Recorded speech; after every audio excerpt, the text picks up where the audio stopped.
the earlier lecture, we studied about the triangular estimate. We studied that there are two kinds of 3-point estimates.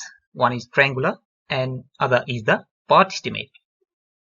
We also learned that 3-point estimates are generally used for the new projects where we do not have any historical data for making the estimation. So we estimate based on our prediction of the most likely, pessimistic and optimistic values.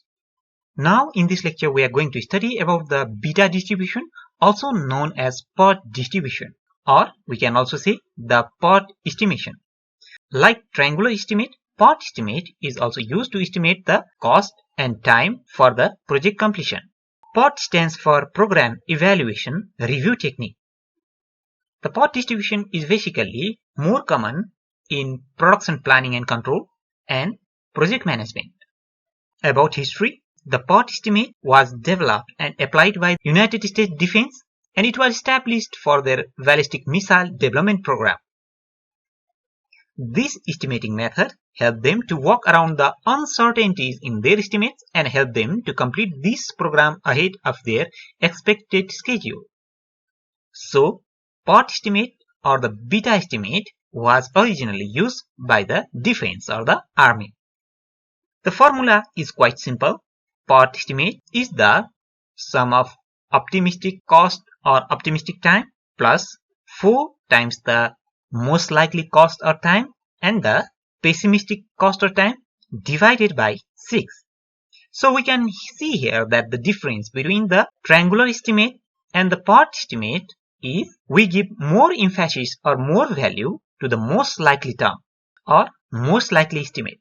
So this is particularly important because sometimes the optimistic or the pessimistic estimates can be very low or could be very high. So the average could be affected by these outliers if they are very low and very high.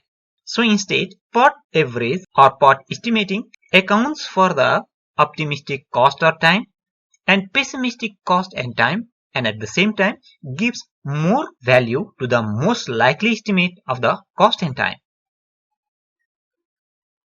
Here, O is the optimistic estimate.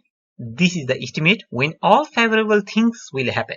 That means all opportunities happen and there are no threats taking place in the project. P is the pessimistic estimate. This is the estimate when all the unfavorable conditions are happening.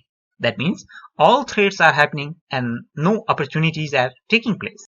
So sometimes the optimistic estimates and pessimistic estimates could be very high or very low based on what we expect about threats to happen. M is the most likely estimate. This is the estimate when both favorable and unfavorable conditions happens.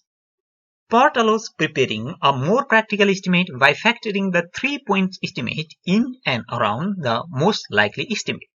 If you are quite sure that the optimistic and pessimistic events are less likely to happen, or if the optimistic and pessimistic estimates are forecasting of your time required to completion of the project or cost involved in the project is very high and low, it is better to go with the Pert estimation. So this is all about the Pert estimation. Remember, Pert estimation is quite popular and important in project management, operational management, and production planning and control, which are all different management practices.